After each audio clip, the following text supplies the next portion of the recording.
Welcome to Kenton's videos. Enjoy the video. You start by narrowing your aesthetic. Pick one clear look and stick with it. Once chosen, collect gear that supports consistency. Tripod, reflector, and one reliable lens, they reduce variability. Next, map 5 distinct poses and 3 locations so you can shoot fast and deliberately.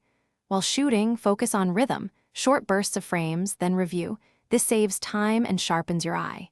Make sure to record lighting notes for each spot so repeats match, and begin with your strongest pose first. You now move into capture and editing, where consistency makes trends possible. Shoot bursts of 5 to 10 frames per pose. That increases the chance of a magnetic expression. Once done, import into one workflow and apply a single color grade preset to all images. This creates a recognizable feed look.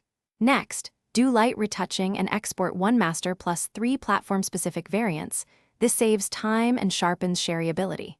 Finally, name files clearly so you can schedule them without second-guessing. You finish by publishing with intent. Schedule 3 posts a day during your launch window and use one consistent hashtag cluster so discovery compounds. Then, actively engage. Reply within 1 hour and privately nudge 10 top fans to reshare. This jumpstarts algorithmic momentum. If engagement is low, diagnose quickly, swap the image, edit the caption, or shift posting time by 2 to 3 hours. One tip, if impressions stall, remove overused hashtags and test one new creative. Thanks for watching. Consider subscribing if we helped you.